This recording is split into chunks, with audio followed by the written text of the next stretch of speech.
Dans le noir,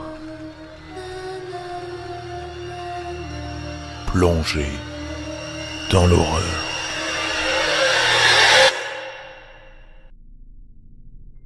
Bonsoir à tous, bienvenue dans ce 10e épisode du Creepshow. Avant d'ouvrir cette nouvelle réunion du frisson, je souhaitais remercier Ludovic, Georges Bidon, ainsi que Tétard for Life pour leurs commentaires sympathiques sur le podcast. Merci à vous. Et n'hésitez pas à le commenter si ce n'est pas déjà fait, à vous abonner sur la page Facebook, @danslenoirpodcast, et sur toutes les plateformes de diffusion. Dans cette 10e réunion du frisson, je vous propose une histoire longue sous forme d'urbex. Vous allez découvrir l'histoire de 3 jeunes qui s'aventurent dans le fort de Cristal en Meurthe-et-Moselle, un fort hanté. Je ne vous en dis pas plus et je vous laisse l'écouter.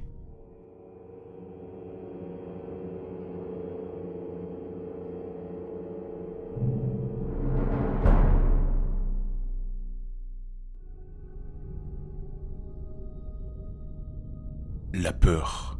N'avez-vous jamais eu réellement peur de quelque chose ? Je parle d'une peur que vous n'oublierez jamais. Une peur synonyme de mort. Ce sentiment qui a le pouvoir de nous paralyser, si bien mentalement que physiquement. Ce mot qu'on évite d'employer, mais qu'on ressent la plupart du temps. Ces histoires qu'on nous raconte la nuit, à ne plus en dormir pendant des jours. Le mois dernier, j'ai eu enfin mon permis de conduire. J'en ai alors profité pour partir chez mon oncle durant 3 semaines dans le département de Meurthe-et-Moselle, où j'ai habité pendant mon enfance. Cela faisait un bon moment que j'y avais pas été. Ce bien fou que j'ai perçu lorsque j'ai remis les pieds là où j'ai vécu, étant jeune. J'étais à nouveau chez moi. J'ai revu la plupart de mes amis qui y habitent encore maintenant. Cela faisait très longtemps que je ne m'étais pas senti aussi bien. Lors d'une soirée, justement, avec des amis, nous avions décidé de nous raconter les pires histoires d'horreur que nous connaissions. Dans la Meurthe, il existe une légende que normalement toute la région connaît. Il s'agit de celle du fort de Cristal. Mon frère me la racontait souvent quand j'étais petit. Je m'en souviendrai toujours. D'après ce qu'on raconte, il serait immensément grand, tellement vaste qu'il est trop risqué d'y aller seul. Il s'agit d'un véritable labyrinthe, selon les dires. Il se situe à l'entrée d'une forêt qui se nomme la Côte Barine. Le fort a été abandonné quelques années après la Seconde Guerre mondiale. Il est formellement interdit d'y pénétrer, car celui-ci appartient toujours à l'armée française. Mais vous vous doutez bien que nous y étions tout de même allés. 2 de mes amis et moi avions réservé une soirée afin d'explorer une partie de ce fort. Nous étions curieux et impatients. On s'imaginait tout de ce qu'il y avait de pire à l'intérieur. Mais au fond de nous, nous espérions qu'il ne se passerait rien. Le lendemain après-midi, nous étions préparés pour le soir. On se racontait nos versions de la légende, même si elles se ressemblaient toutes, à peu près. Elles étaient toutes plus angoissantes, les unes que les autres. Nous voilà, en route vers le fort. Nous avions hâte de découvrir ce gigantesque endroit. Je me trouvais face à l'entrée du fort avec mes 2 compagnons. Il était approximativement 1h30. Nous avions pris 2 lampes, une pour moi et la seconde pour Mathieu. Nous n'étions pas rassurés devant ces portes, dont l'une était fermée presque entièrement. L'obscurité occupait l'intégralité du fort. Nous voilà à l'intérieur. L'air était glacial. Il ne devait pas faire plus de 10 degrés. L'envie de faire demi-tour se fit immédiatement sentir, mais après réflexion, nous décidâmes quand même de continuer la visite. Dans le hall d'entrée, nous avions le choix entre 2 chemins, à droite ou à gauche. Nous avons alors pris celui de droite. C'était un long couloir sinistrement étroit. Je repensais sans cesse à la légende de ce fort. Je me demandais ce qu'il allait se passer, et si elle était vraie. Nous progressions prudemment. Personne d'entre nous ne parlait. Nous n'avions jamais été aussi concentrés. Nous nous sommes ensuite arrêtés après avoir entendu un bruit, comme si un objet des plus fragiles était tombé. Or, il n'y en avait aucun. Même pas un seul meuble. Seulement de vulgaires débris. Mathieu voulait absolument voir d'où provenait ce son. Nous sommes allés voir, mais avant même d'atteindre le bout du couloir, nous nous étions trouvés face à 3 chemins cette fois-ci. À droite, tout droit, ou à gauche. Personnellement, je ne voulais plus continuer. Je ne voulais pas trop non plus m'aventurer dans ce labyrinthe. Mais ils m'ont quand même forcé. J'ai donc accepté de continuer pour leur faire plaisir. Après avoir réfléchi, nous avons donc choisi le chemin de gauche. Plus nous marchions, plus nous entendions des sons indescriptibles. Je pense que c'est le bon moment pour vous raconter l'histoire du fort de Cristal avant de continuer. Comme je vous l'ai dit plus haut, le fort a été abandonné quelques années après la Seconde Guerre mondiale. Dans les années 90, vivait ici une famille, dans le quartier, qui se trouve à quelques pas de la côte Barine, la forêt. Les parents avaient une fille née le 4 octobre 1992. Elle s'appelait Cristal. D'après les habitants, le père n'avait jamais voulu avoir d'enfant. Il était alcoolique, tandis que la mère survivait, comme elle le pouvait, sous ses coups de colère. Elle protégeait Cristal comme elle le pouvait, mais la peur l'envahissait. Un soir, le père promena sa petite fille, qui venait d'avoir 5 ans, en se rendant dans la forêt. Il s'était enfoncé le plus loin possible dans le fort. Il l'aurait enfermée dans une assez grande partie de cette Bastille. L'endroit parfait pour abandonner quelque chose. Personne ne se doutait d'une chose pareille. Cristal avait alors été signalé comme étant porté disparu. Le père fut ensuite arrêté par les autorités. Il dit alors à la police qu'il avait tué la fillette de 5 ans. En 2006, un groupe de jeunes aurait affirmé avoir entendu quelque chose comme étant un animal dans le fort. Personne ne les a crus. Mais d'après la légende, il s'agirait en fait de Cristal, qui serait restée enfermée vivante dans la partie où son père l'aurait enfermée durant toutes ces années. Et si ces bruits incompréhensibles provenaient de Cristal, ceux qu'on entendait? Je ne préférais pas y penser, encore moins y croire. On s'éloignait de plus en plus de l'entrée, en s'enfonçant pas à pas dans le fort. Il était impossible de savoir d'où provenaient ces sons. On prenait, sans trop réfléchir, des chemins dont on n'avait aucune idée d'où ils amenaient. Fabien, effrayé, me supplia de me donner ma lampe torche. Je lui donnai et proposai de rentrer chez nous, sans plus attendre. On essayait en vain de retrouver la sortie. Mais il fallait se rendre à l'évidence que nous étions totalement perdus. Tous ces couloirs se ressemblaient. Il n'y avait bien sûr aucune indication. Les bruits se rapprochaient à chaque fois qu'on empruntait un chemin. Au bout d'un moment, nous avions compris qu'il s'agissait en fait de murmures. On s'était obligé à croire que ce devait être un SDF, squattant le fort. Même si, au fond de nous, ce n'était pas à ça que nous pensions réellement. On ne voulait pas davantage se faire peur, c'était suffisant comme ça. Nous nous trouvions face à une porte devant laquelle on pouvait distinguer de nombreuses pierres qui bloquaient celle-ci. Les chuchotements avaient disparu. La légende n'en était plus une à partir de maintenant, j'en étais certain. Mathieu commençait à retirer les pierres de la porte. Je lui demandai d'arrêter pour faire machine arrière. Il entr'ouvrit sans plus attendre celle-ci quand un cri de frayeur, identique à celui d'un animal, se fit entendre de l'autre côté. On fuyait comme on le pouvait, dans tous les sens, en priant de retrouver le plus vite possible la sortie. Les hurlements aigus ne manquaient pas de nous suivre. Je ne voulais en aucun cas me retourner pour contempler l'horreur qui nous pourchassait. Fabien avait disparu. Il avait sûrement dû prendre un chemin différent de moi et de Mathieu. Il était pourtant trop dangereux de s'arrêter ou de retourner en arrière. On essayait de l'appeler via nos téléphones portables, mais on tombait directement sur sa messagerie. Lui était-il arrivé quelque chose de grave? On ne pouvait pas le laisser là-dedans, avec cette chose. Quelques longues minutes plus tard, nous avions trouvé la sortie. Mais Fabien n'était pas dehors. Je craignais le pire. J'en voulais à Mathieu d'avoir retiré ses pierres de la porte. Sans ça, il ne se serait pas perdu, c'est sûr. Les cris s'étaient transformés en une respiration forte et imposante qui résonnait dans toute la forteresse. J'ai alors compris que nous avions libéré une personne, devenue une créature. Nous avions libéré Cristal. Comment avait-elle pu survivre toutes ces années dans cet endroit? On s'est ensuite rapproché de l'entrée. Il était hors de question d'y retourner. On appela Fabien, mais il n'y avait aucune réponse. J'ai alors appelé la police. Je leur ai expliqué que moi et 2 de mes amis avions pénétré dans l'enceinte du fort, sachant bien sûr que nous n'avions pas le droit d'y accéder. J'ai ensuite mentionné qu'une créature nous poursuivait à l'intérieur de la forteresse et que c'est à ce moment-là que nous avions perdu notre ami. Ils ont alors envoyé une patrouille sur place. Ils nous ont posé de nombreuses questions et nous avons été contrôlés, fouillés, etc. Les policiers sont ensuite rentrés dans le fort. D'après eux, il n'y avait aucun bruit anormal, mais ils allaient faire tout leur possible pour retrouver Fabien. Ils nous ont alors ordonné de rentrer chez nous. Le lendemain matin, lorsque j'ai rejoint mon oncle dans la cuisine, il écoutait attentivement la radio. Il parlait de la soirée d'hier soir. Les autorités locales ont fait une découverte effroyable dans ce que l'on appelle le fort de Cristal. En effet, hier soir, aux alentours de 2h45, un jeune, âgé de 18 ans, ainsi qu'un de ses amis, ont signalé avoir perdu leur ami, qui lui aussi s'était aventuré illégalement dans le fort. Arrivés sur les lieux, les policiers ont directement lancé des recherches. Lorsqu'ils sont tombés sur un corps, inanimé, le visage avait été complètement dévoré, ainsi que certaines parties de son corps. L'identité de la personne n'a pas encore été révélée. L'enquête est toujours en cours, nous vous tiendrons au courant d'ici quelques temps. Ils ont peut-être retrouvé notre ami Fabien, mais qu'est-il arrivé à cet être humain, devenu une véritable créature ?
Le témoignage que je m'apprête à vous conter m'a été délivré sur ma page Facebook par un utilisateur qui souhaite rester anonyme. Son récit nous parle de voyage astral et de rencontres avec des entités inconnues, des créatures. Pour certains des auditeurs qui ne seraient pas familiers au voyage astral, c'est une expression qui désigne le fait de sortir de son corps tout en ayant la conscience de le faire. C'est une expression issue de l'ésotérisme. D'après une étude datant de 2005, environ 10% de la population aurait expérimenté dans sa vie une telle sensation de sortie du corps. C'est une expérience mystérieuse et personnelle qui peut arriver involontairement lors d'une douleur violente ou d'un stress par exemple. Le sujet a alors l'impression de sortir de son corps et de flotter au-dessus de lui-même. C'est entre autres de la projection astrale que s'est inspiré le film Inception, où les personnages principaux font des rêves lucides, ou par exemple dans Stranger Things. Le personnage principal, Eleven, est capable de se voir et de se déplacer dans le monde à l'envers, sans y être réellement présente. Ou encore, pour les fans d'horreur, dans le film Insidious de James Wan, où il y a une projection astrale de Patrick Wilson pour rejoindre son fils dans l'autre monde. C'est tout pour le voyage astral, je vous invite à découvrir ce témoignage qui a dû faire froid dans le dos à l'auditeur qui nous le raconte. Installez-vous confortablement et déconnectez votre esprit de la raison. Salut, je t'écris pour te partager une histoire paranormale. D'aussi loin que je me souvienne, j'ai toujours eu ce don, cette sensibilité avec les phénomènes. On devient la lumière dans l'obscurité pour ces êtres. Ils viennent à nous en quête d'écoute pour la plupart. Il m'arrivait de les entrepercevoir pendant une fraction de seconde, mais je ressentais plutôt leur présence. À la longue, l'un d'eux s'est montré plus présent que les autres, amical même. À cause de lui, ou plutôt grâce à lui, dépendamment du point de vue, je me suis retrouvé à plusieurs moments au bon endroit, au bon moment. Trop de fois pour que cela soit considéré comme une simple coïncidence. Par exemple, j'ai quitté ma résidence en plein milieu de la nuit pour aller à un endroit spécifique, pour que, quelques secondes après, une touriste perdue demande son chemin. Chemin que je connaissais bien sûr. Ou alors de cette fille avec qui j'ai échangé 2 phrases, et que le lendemain, j'ai délaissé mes amis pour me rendre à un endroit pour voir cette même fille, sur le point de se faire agresser par une bande de voyous. À un moment donné, je me suis mis à pratiquer les voyages astraux, le principe étant de quitter son corps physique pour un autre plan d'existence. Cela m'est devenu si facile qu'à un certain moment, je pouvais quitter mon corps aussi simplement que de cligner des yeux. Mais un jour, je me suis aventuré dans un lieu que je n'aurais jamais dû aller. L'endroit était plongé dans les ténèbres. Dans les environs, des bruits. Étranges, curieux, menaçants. De façon innée, je tendis ma main et fis apparaître un petit globe lumineux, des ossements. Le sol était jonché d'ossements, ici et là, des monticules d'os, jusqu'à la portée de ma vision. Il y avait des créatures, mais elles fuyaient ma lumière. Au loin, à une distance impossible, une colonne de lumière, n'ayant ni fin ni commencement. Je me suis alors dirigé vers cet endroit. Je me suis perdu dans le temps, mais je savais que ma présence attirait de plus en plus l'attention. Ces créatures se massèrent et devinrent plus entreprenantes, au point de se risquer à m'approcher. Pressant le pas, je dus m'arrêter, encerclé. J'avais beau tenter de retourner dans mon corps, mais cela était impossible. Alors qu'un son, très fort, grave, comme si cela était une alarme, un être se matérialise. À mes côtés, il posa sur moi un regard que je savais réprobateur, et pas menaçant. Je n'avais pas peur, car je devinais qui il était. Je reconnaissais cette présence. Il me toucha, et je réintégra mon corps, avec une telle puissance que je tomba sur le sol, malgré le fait que j'étais à l'origine assis sur une chaise. Pendant des jours, j'ai eu des malaises. Cet esprit qui passait son temps à mes côtés et qui est venu m'aider dans cet endroit revint de nouveau. Il était furieux, me traitant d'inconscient. Maintenant, j'avais signalé ma présence à tous. Quelque temps plus tard, je me réveille pendant la nuit et je vais à la salle de bain. C'est alors que je sentis une présence forte, menaçante, malveillante. Je tentai d'ouvrir la porte pour sortir de la pièce, mais elle était verrouillée. Je ne sais comment, je n'étais pas capable de seulement tourner la poignée de la porte. L'instant d'après, il me prisa à la gorge et m'étrangla. Je n'étais plus capable de respirer, ni même de sortir le moindre son. Dans un moment de désespoir, je frappa le mur le plus près de moi, le plus fort possible, pour réveiller et alerter les gens dans ma maison. Je les entendis venir à mon aide. Ils tentèrent d'ouvrir la porte, mais incapables. Je ne sais pas si c'est le fait qu'il y ait eu des témoins, mais la présence me lâcha la grippe. J'étais rendu au sol, en reprenant mon souffle. Comme par magie, ceux qui me portèrent assistance réussirent à ouvrir la porte sans résistance. Quelques mois plus tard, j'étais dans mon lit, et c'est là que je l'ai senti. Pas le même, un autre, au minimum aussi dangereux. Comme un requin fonçant sur sa proie, il venait de la présence du sol, comme si la matière sur laquelle je reposais n'existait pas pour lui. Il me saisit par le torse et me tira avec lui. Si physiquement, je sentais son étreinte, je savais pertinemment que c'était mon esprit qui allait le suivre. Ma détresse dut se voir, car ma conjointe vint me voir. Sans avoir le temps de dire quoi que ce soit, je lui serra son avant-bras, avant de plonger dans un autre plan, traîné par l'intrus. Ce n'était pas le monde des ténèbres que je redoutais, mais un monde de chaleur intense. La créature qui m'avait amené ici n'avait rien d'amical. Il ne fallut pas attendre longtemps avant d'entamer un combat au corps à corps. Je réintégra finalement mon corps. Dans le monde réel, quelques minutes s'étaient écoulées. Ma peau était devenue aussi rouge que si j'avais passé une journée sous un soleil de plomb. Durant tout ce temps, je n'avais pas relâché ma prise sur le bras de ma conjointe, comme si, pris dans des rapides, je me raccrochais à la seule branche qui me maintiendrait encore en vie. Depuis cet événement, j'ai enfermé, cloisonné, emprisonné mon don.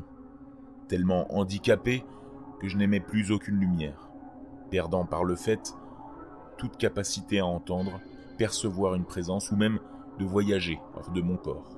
Depuis, je n'ai plus rien eu, que ce soit des circonstances exceptionnelles ou des dangers presque mortels. J'ai réussi à m'effacer de leur monde pour devenir normal, ou presque. Mais même détruit, il peut rester des fragments.